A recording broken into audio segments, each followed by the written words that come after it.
तो अचानक ये क्या हुआ जो डॉलर की कदर गिरती जा रही है? पहले हम दुनिया की नज़रों में गिर गए थे, अब डॉलर हमारे सामने गिरता जा रहा है। असल में नाज़रीन बात यह है कि आप हैं ज़िद्दी लोग, और ज़िद्दी लोगों को समझाने के लिए, जब मैं भी ज़िद्दी बच्चा होता था तो फिर क्या होता है कि थोड़ी सख्ती की जाती है। बच्चा होता है उसको ऐसे थोड़ा सा मारते हैं, वो ज़्यादा शोर कर रहा होता है कि एब्सोल्युटली नॉट और एब्सोल्युटली ये और वो और गुलामी नामंजूर और छोड़ेंगे नहीं, ये कर देंगे, ओए ओए अमेरिका ये वो, इस तरह की उल्टी सीधी तड़ियाँ मारी तो जाके रुपया गिरा 240 250 पे। और जब हम बंदे के पुत्र बने और हमने सही से जो है पहचाना कि दुनियावी तौर पे हमें ठीक होकर चलना है वेस्ट के साथ, डॉलर खुद कम होना शुरू हो गया। नाज़रीन देखिए, बड़े शरीफ लोग हैं, मैंने अमेरिकनों के साथ ना काम किया हुआ, मैं आपको बताऊं। अमेरिका ने सिंपल लोग, उनका अपना गर्ज होता है, अपने गर्ज से आगे बात नहीं करते। मियाँ बीवी भी खाने के लिए जाते हैं तो मियाँ अपने पैसे दे देता है, बीवी अपने पैसे दे देती है। उनके यहाँ तो सिस्टम ऐसा है कि बच्चे भी हो जाएं तो वो कहते हैं कि चलो कोई बात नहीं, अभी तक शादी नहीं हुई, नहीं ये गलत हो गया, ये हज़फ कर दें, आगे समझते आप गए होंगे। सर उनका सिस्टम बहुत सिंपल है अमेरिकनों का, उनका गर्ज है आप गर्ज पूरा कर दो। ज़्यादातर वो ईमानदार हैं, अपनी बात पे पक्के हैं, फिजूल बात करते नहीं हैं, टू द पॉइंट बात करते हैं। हमारा ये काम है, हमारा ये काम करके दो, हमारी ये चीज़ है, हमारी ये ज़रूरत है, हमारा ये करके दो। हमारा ये है कि हम जो है ना, वही एक रिवायती जैसे जो होती है ना, खातून जिसके घर आप जाएं तो वो फ़ौरन कहती है कि 10 बच्चे हो जाने के बाद कहती है कि हाय बड़ा अफसोस सच्चा प्यार नहीं मिला। तो हमारा वो हाल है, हर मामले में शिकायत कि जी उन्होंने डू मोर कह दिया। उन्होंने कुछ डू मोर नहीं कहा, उन्होंने कहा बस डू दिस, उन्होंने कहा ये हमारा काम है, ये करके दो। बहुत सारे काम उन्होंने कहे। अब सीधे से जब हम बंदे के पुत्र होके चल रहे थे तो डॉलर की कदर कंट्रोल में थी, हमने ज़्यादा बेवजह शोर मचाना शुरू कर दिया, मानेंगे नहीं, छोड़ेंगे नहीं, ये कर देंगे, वो कर देंगे, उन्होंने बंदे का पुत्र बना दिया। भाई मैंने तो ज़िंदगी में एक चीज़ सीखी है, make a small compromise today. आज छोटी सतह के ऊपर तस्फिया कर लो, नहीं तो कल बहुत बड़ी कॉम्प्रोमाइज़ करनी पड़ जाएगी। क्यों अपनी उंगलियां कटाने चले हो? सारे जितने आपके पास जहाज़ हैं, चाहे वो PIA के हों या एयरफोर्स के हों, सारे तो उनके दिए हुए, नहीं दिए हुए उनके क्या? तो इनमें उनको ठीक किस तरह करोगे? उनके पुर्जे कहाँ से आएंगे? नहीं आएंगे ना भाई। हर चीज़, हर हथियार, हर आइटम, ये तो हम कहीं कहीं खुद कफील हैं, बाकी सारी चीज़ें तो उनकी दी हुई हैं। हमने कौन सा कुछ कर लिया? नाउज़ुबिल्लाह, कहना नहीं चाहिए, लेकिन जो हमारा सिस्टम इतना अरसा रहा है, हम तो उनके बलबोते चल रहे हैं ना। 1 टके की यार चीज़ तो कभी बनाई नहीं हमने, बातें करनी बड़ी बड़ी। भाई आप समझें, ये 75 साल मुकम्मल होने के लिए आ रहे हैं मेरे प्यारे वतन के, 75 साल आज़ादी के। मैंने उस दिन ताना मारा तो वो दुश्मन मुल्क ने, पड़ोसी मुल्क ने उसकी क्लिपें निकाल के अपने यहाँ चला दी कि हमने अपने मुल्क के अंदर ना गाड़ी बनाई ना मोबाइल बनाया, जहाज़ छोड़ दो। बम भी उनका दिया हुआ, मेरा मुंह ना खुलवाना, सारे सच बता दूंगा आज एक ही दिन के अंदर कि बम भी उन्होंने दिया था। ये अपनी तरफ से जो है ना मोहम्मद बिन कासिम वाली कहानी नहीं बनाओ कि जनाब वो यहाँ पे जनाब चीखो गया, वहाँ पे डॉक्टर अब्दुल कदीर खान ने बैग में नक्शे, यानी नक्शे छोड़े हुए थे उन्होंने, हमने बम के नक्शे इकट्ठे किए, आए पाकिस्तान, यहाँ आगे नट बोल्ट जोड़ के बम बना दिया। ऐसा नहीं हुआ, ऐसा नहीं हुआ। बम उन्होंने ही दिया था हमें, और वो अपने इस्तेमाल के लिए दिया था, रूस पे फेंकने के लिए। हमने अपने इस्तेमाल में ले लिया, हिंदुस्तान पे फेंकने के लिए। हिंदुस्तान वालों की वैसे बड़ी हटती है मुझसे, खैर उन पे आऊँगा अभी वो आऊँगा, अभी उनका वो यौम इस्तेसाल है ना, कल उनकी खिंचाई करूँगा थोड़ी, अभी आज प्रोग्राम में भी कर दूँगा। लेकिन बात यह कि डॉलर मुसलसल नीचे की जाने आ रहा है, और यकीन करो आप बंदे के पुत्र बन जाओ, सीधे तरीके से उनकी बातें मानो, यकीन करो टिश्यू पेपर की जगह डॉलर नहीं मिले पाकिस्तान में तो मुझे बोलना। लेकिन आप क्या है, अपनी औकात से हट के, अपनी हैसियत से बढ़ के बातें नहीं करो, बातें नहीं करो, इस तरह बदतमीजियां नहीं करो उनके साथ। वो ग्राहक भी हैं, कस्टमर भी हैं आपके। वो आपके कस्टमर भी हैं, आपकी प्रोडक्ट्स की आपकी बहुत बड़ी एक्सपोर्ट मार्केट भी वही है, ठीक है। और दूसरी बात मैं बड़ी क्लियर आपको बता दूं, इसके साथ साथ जो आप मांगते फिरते हो सारी दुनिया से, वो जो आप जिन से मांग रहे हो उन सबको वही कहते हैं कि भाई दे दो पैसे। कल तक तो आपकी मईशत बहुत बुरी थी, एक दिन में किस तरह मईशत ठीक होगी? अगर डॉलर बढ़ने की वजह सियासी थी तो आप मुझे बताओ कि अभी तो आपने सियासी मझधार पैदा कर दिया है, जिसमें आपने इमरान खान को बीच में डाल दिया है कि पता नहीं है सियासत में रहेगा या नहीं रहेगा, लेकिन डॉलर फिर भी नीचे आ रहा है। वो कह रहा है मैं छोड़ूंगा नहीं, हड़तालें करूंगा, ये कर दूंगा, वो कर दूंगा, लेकिन डॉलर नीचे आ रहा है। इसका मतलब नाजरीन कि आपका बकवास बयानिया था कि डॉलर बढ़ने की वजह जो है वो ये है और वो है। जिस नॉनसेंस का शिकार मैं भी बना और आप भी बने, क्योंकि हम मामू हैं, हमें मामू बनाना आसान है। मामू को वैसे क्या कहते हैं पाकिस्तानी, समझ गए?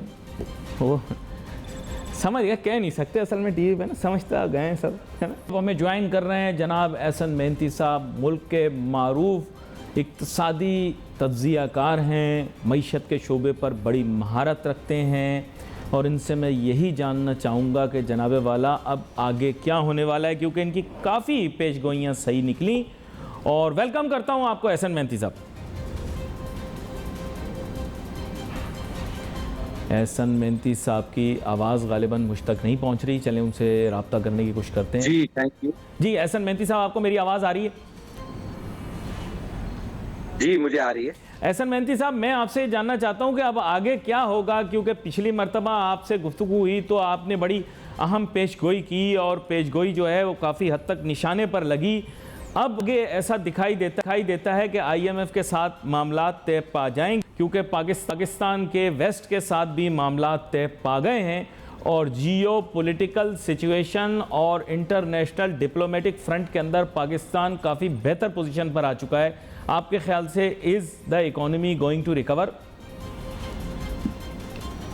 देखिए आई थिंक कि काफी कोशिश तो की जा रही है, जो पाक US रिलेशन है वो काफी ज्यादा इम्प्रूव हुए हैं, और फिर अगर हमने देखा जाए तो बतदरीज जो है वो IMF यही इंडिकेशन है कि कंडीशन जो है वो गवर्नमेंट ने मीट कर ली है। स्पेशली अगर देखा जाए तो ऑयल प्राइसेस के अंदर भी इजाफा जो है वक्त के साथ देखा गया है। सर्कुलर डेट क्राइसिस भी जो है वो मोरलेस जो है वो खत्म होते हुए नजर आएगा वक्त के साथ। तो आई थिंक कि जो जिस तरह से हम साथ लेके चल रहे हैं IMF को, और जिस तरह से IMF की स्टेटमेंट्स आ रही हैं, उससे तो इंडिकेट हो रहा है कि सिग्निफिकेंट डेवलपमेंट्स हैं। अगस्त 24 के बाद जो है वो हम देखेंगे कि रुपी के अंदर मेजर स्टेबिलिटी देखी जाएगी। चाइना ने भी जो है मोरलेस रोल ओवर किया है अपने डेट को, ये भी एक बड़ी डेवलपमेंट है जो पिछले दिन हमें जो है वो खबर आई, और ट्रेड डेफिसिट भी काफी ज्यादा श्रिंक हुआ है। तो आई थिंक कि we are going towards the right direction, and ये चीज रिफ्लेक्ट हो रही है हमारी कैपिटल मार्केट के अंदर। रुपी स्ट्रेंथनिंग जो है वो एक एक स्ट्रॉन्ग इंडिकेटर है कि जो पाकिस्तान के जो मामला थे रुपी इंस्टेबिलिटी के और फिर जाहिर इकोनॉमिक अनसर्टेनिटी के, वो मोरलेस जो है वो हल होते हुए अब नजर आ चुके हैं। यानी जो चीज़ें हो रही हैं वो खुशाइंद हैं, और साथ साथ जो है वो आपकी निगाह भी है चीज़ों के ऊपर। अच्छा, बैनुल-अक़वामी सतह पर आपसे ये भी जानना चाह रहा था कि पेट्रोलियम मसनूआत की कीमतें जो हैं वो इंटरनेशनल ऑयल प्राइसेस पे रिलाई करती हैं। अब हमने देखा कि बीच में गिरावट के बाद अब दोबारा से बाउंस बैक आ गया, तो कहीं ऐसे ना हो कि जो डॉलर की कदर गिरेगी वो फिर ऑफसेट हो जाएगी हाई कमोडिटी प्राइसेस की वजह से। इसके मुतल्लिक क्या राय रखते हैं? देखिए जो इंटरनेशनल जो ग्रुप्स हैं, यानी कि सिटी ग्रुप है, उसकी तरफ से तो इंडिकेशन है कि जो आने वाले 1, 2 या 3 साल हैं उसके अंदर जो प्राइसेस हैं, और फिर अगर हम देखें तो आउटपुट भी जो है वो ओपेक का बढ़ गया है और कमिटमेंट्स भी बढ़ गए हैं, तो प्राइसेस तो हमें ये तकरीबन $90 के करीब ही नजर आ रही हैं। चढ़ते हुए प्राइसेस ऑयल की इंटरनेशनल नजर नहीं आ रही है। रुपी का स्ट्रेंथन होना इंडिकेट कर रहा है कि अब जो है वो अपेरेंटली अगले 1-2 साल तक 3 साल तक हमें नजर आ रहा है कि रुपी की जो वैल्यू अगर इसी लेवल पर सस्टेन रहती है तो ऑयल प्राइसेस तो मुश्किल है कि लोकल ऑयल प्राइसेस के अंदर इजाफा देखा जाए, जो कि एक अच्छी डेवलपमेंट है। जाहिर है रुपी की स्टेबिलिटी जो है इंडिकेट की जाती है, उसकी इंडिकेशन IMF की रिसीट पर, और I think IMF more less commit कर चुका है। हम बड़ा स्ट्रांगली जो है वो अपने सारे जो फ्रेंडली कंट्रीज हैं उनकी तरफ से भी आ रही है। UAE की कमिटमेंट है, सऊदी अरेबिया की कमिटमेंट है, और फिर उसके बाद सबसे बड़ी बात ये कि IMF की अपनी कमिटमेंट है। बहुत सारी ऐसी एजेंसीज हैं जो IMF की रिसीट के बाद जो है वो हमें और ज्यादा सपोर्ट करेंगी, बट द प्रॉब्लम इज कि 130 बिलियन का हमारा एक्सटर्नल डेट है डॉलर का, और वो हमें रिटायर करना है, तो उसको हमें देखना पड़ेगा कि अगले 2-3 साल के अंदर जो हमें स्टेबिलिटी नजर आती है वो इस साल जो नजर आ रही है यानी कि 22 के अंदर वो हमें 23, 24, 25 में नजर आए। तो आई थिंक कि जो सिचुएशन है ये हमें उसी वक्त ही पता लगेगी। इस वक्त अपेरेंटली नजर आ रहा है कि हम हर तरीके से जो है प्रोटेक्टेड हैं, और जिस तरह से मैंने बताया कि ऑयल प्राइसेस इंटरनेशनली बढ़ने के चांसेस नहीं है, तो फिर जाहिर है we should remain in calm as other developing countries would remain. अच्छा, एक मैं आपसे बड़ा इंटरेस्टिंग क्वेश्चन करूंगा कि काफ़ी अरसे से मैंने गोल्ड के मुतल्लिक बात नहीं की। अब प्रॉब्लम ये आ रहा है कि मतलब जो साइंस कहती है वो ये कहती है कि बतदरीज सोने की कीमतें वक्त के साथ साथ बढ़ती भी हैं, और डॉलर के अंदर इनकी कदर कोट होने की वजह से ये रहता है कि निस्बतन वो महफूज भी रहती हैं, काफ़ी ममालिक के अंदर उनकी डिमांड रहती है। लेकिन अजीब सी बात यह है हसन मेहनती साहब कि पिछली पूरी दिहाई के अंदर हमने देखा है कि सोने की कदर के अंदर कोई खातिर खा इजाफा नहीं हुआ फॉर दोज इन्वेस्टर्स जो कि तरक्की याफ्ता दुनिया में रहते हैं। हम तो खैर गरीब मुल्क हैं, हमारे यहाँ तो डॉलर महंगा हो जाता है, सोना भी महंगा हो जाता है, लेकिन ये जो प्राइस रेंज है ये कुछ समझ में नहीं आ रही सोने के हिसाब से, कि मज़ा नहीं आ रहा गोल्ड में इन्वेस्टमेंट का इंटरनेशनली। क्या कहते हैं आप?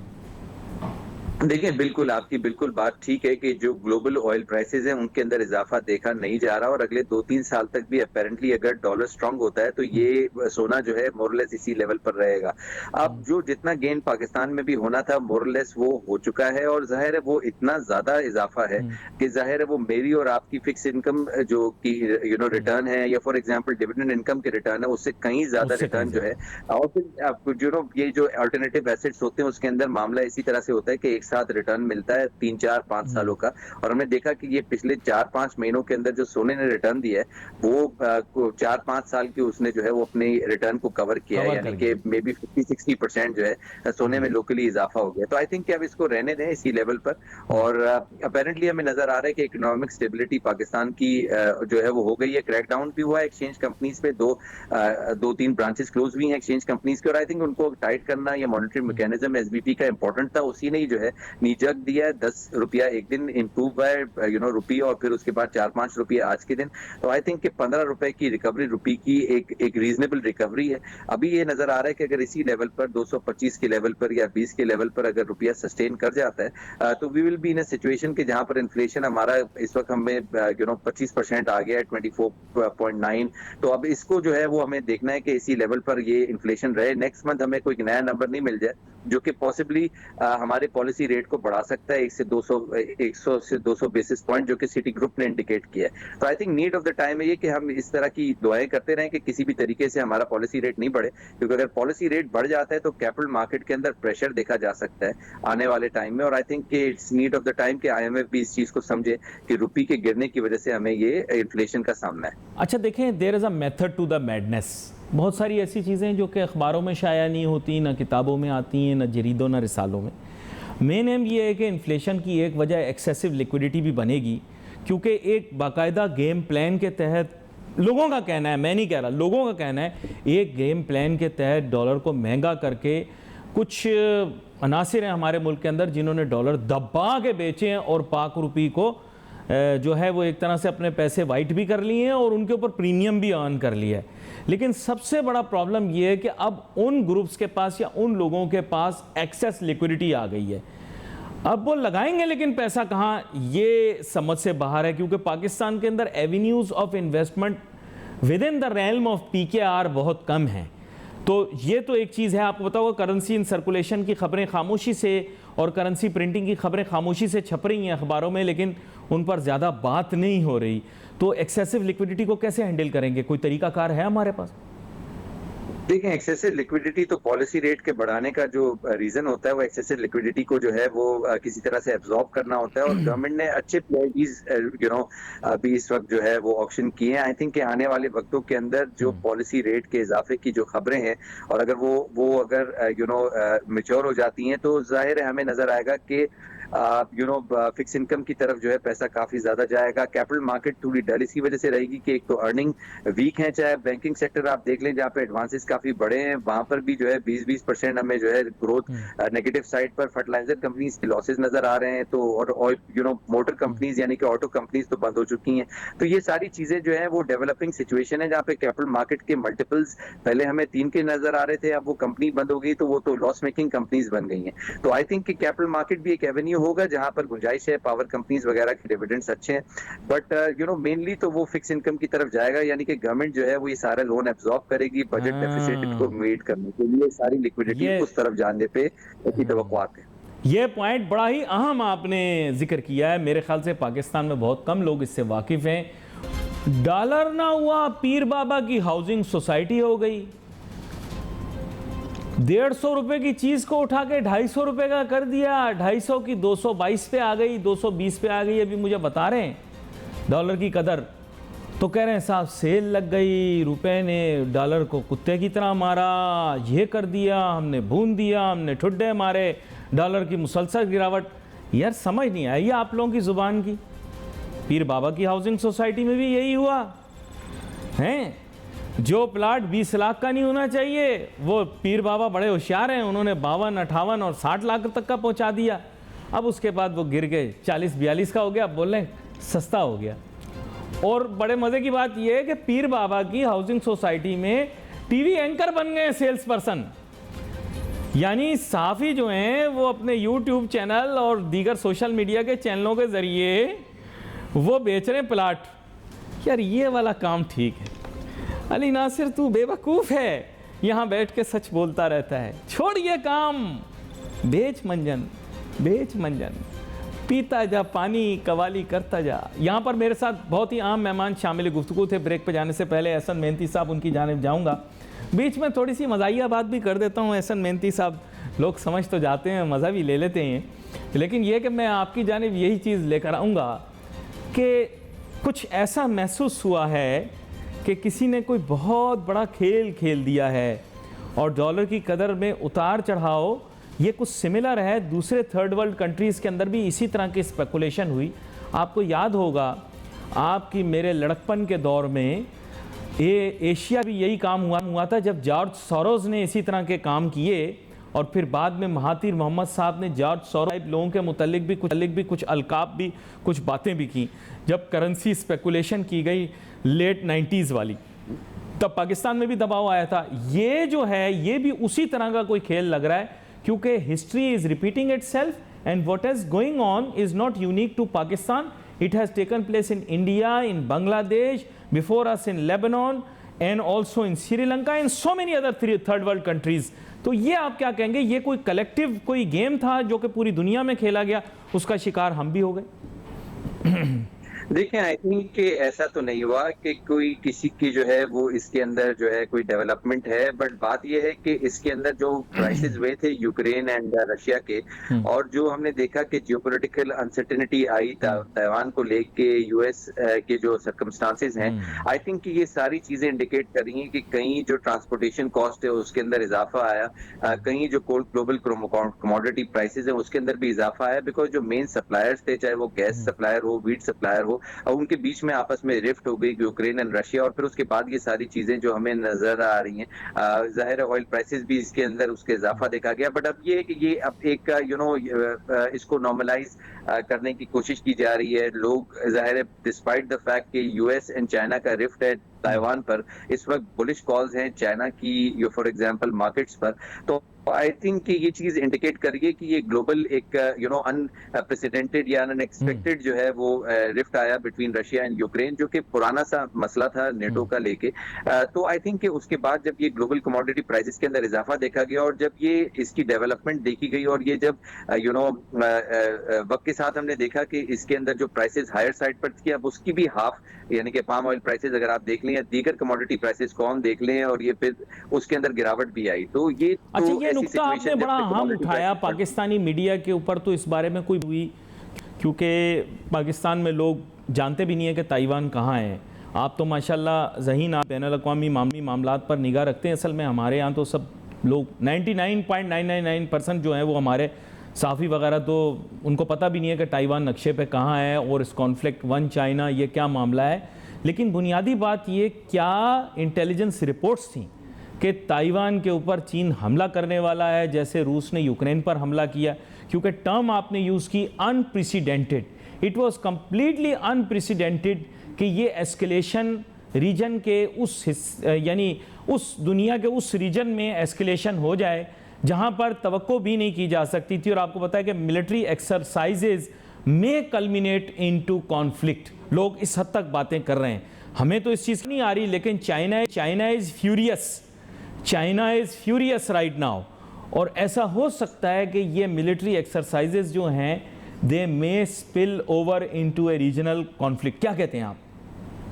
जी बिल्कुल, ये तो अब अपेरेंटली नजर आ रहा है कि ये एक एस्केलेशन इसका इम्पैक्ट आया था, और एक मेजर इम्पैक्ट आया था जिसमें कमोडिटी प्राइसेस जो अपने हाईएस्ट साइड पर गई थी उसकी अब हाफ हो गई। तो हमने देखा कि जो इतना ज्यादा प्रेशर अर्लियर रुपी पर आ गया था वो प्रेशर अब इतना नहीं है, क्योंकि ना सिर्फ ऑयल प्राइसेस के अंदर गिरावट आई है, ये $120 से $90 पर आया है, बट तमाम जो यूजेबल कमोडिटीज है उसके अंदर इसी तरीके से 40 से 50% जो है वो गिरावट देखी गई है एवरेज, जिसका अब हम देख रहे हैं कि हमें इनिशियली तो जो उसका प्रॉब्लम नजर आया था, हमारे इंपोर्ट बिल भी बढ़े थे, बट अब इस वक्त हमारा जो जुलाई का फिगर है इंपोर्ट बिल का, उसके अंदर खातर खा कमी आई है। इसी तरीके से हमारा ट्रेड डेफिसिट भी जो है वो कम हुआ है, 35% कम हुआ है एज कम्पेयर टू जून, और जाहिर है वो भी जून का फिगर था वो मई से भी कम है। तो आई थिंक कि जो इंडिकेशन है वो यही है कि जो ये क्राइसिस के अंदर हम आए थे, ये अब इससे जो है मोरलेस निकल गए, और ये ग्लोबल क्राइसिस था जिसके अंदर हम अनएक्सपेक्टेड था, और जाहिर है उसको हमने फेस किया,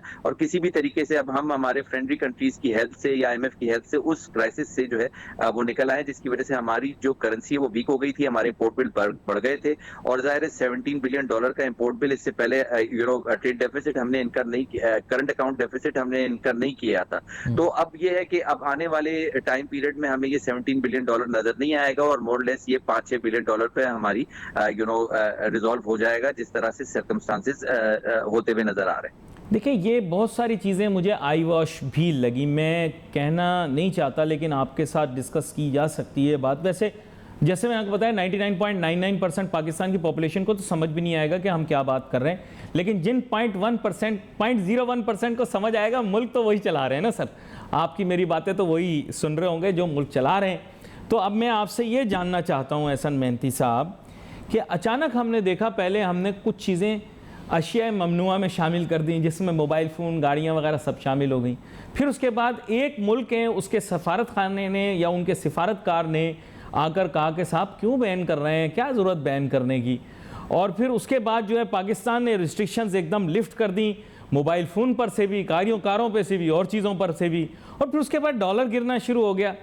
सर कोई तो गड़बड़ है सर, पता लगाएं, कुछ तो गड़बड़ हुई है एहसन मेहनती साहब, कोई तो मामला है जो अचानक ये चीज़ें तब्दील हो गई। जी देखिए, अपेरेंटली नजर तो नहीं आ रहा, इंटरवेंशन है स्टेट बैंक की एक्सचेंज कंपनीज के खिलाफ जो कि बहुत ज्यादा पैसा बना रही थी, और आई थिंक कि जो सेल नहीं कर रही थी डॉलर्स को, बाजार में फ्लड नहीं कर रही थी, जिसकी वजह से स्पेकुलेटर्स गेन्ड अ लॉट, जिसमें एक्सचेंज कंपनीज खुद भी हो सकती हैं, उनके कस्टमर्स हो सकते हैं, बैंक्स भी काफी ज्यादा जो है वो हमने फिगर्स आए हैं कि उन्होंने they made a lot of money in exchange gains. तो आई थिंक कि ये तो हमें सामने नजर आई है कि कोई कॉन्स्पिरेसी नजर नहीं आ रही है, और स्टेट बैंक की जो मॉनिटरिंग है उसके बाद जो है वो हमने देखा है कि रुपया वीक हुआ है। सेकेंडली बात यह है कि ये हमारे जो रेगुलेटर्स हैं वो खुद परेशान थे इंपोर्ट बिल भरने में, तो आई थिंक कि कोई चीज, कोई कॉन्स्पिरेसी अपेरेंटली नजर नहीं आई। लेकिन ये आपकी बात बिल्कुल ठीक है कि WTO के कानून है, उसके हिसाब से हम कोई इंपोर्ट को रोक नहीं सकते। हम उस वर्ल्ड ट्रेड ऑर्गेनाइजेशन का हिस्सा है जहां पर हमारी एक्सपोर्ट्स जो है वो एक्सेप्ट होती है उस बेसिस पे कि हम इंपोर्ट्स को एक्सेप्ट बड़ा अहम नुकता आपने हाईलाइट किया। मेरे पास वक्त थोड़ा मुझे बताया जा रहा है कि मुझे वाइंड अप करना है, लेकिन ये है कि WTO वाली बात बहुत ही अहम है। Wait for message on Facebook. Ali Nasir हमारी टीम को जाती है। अल्लाह हाफिज।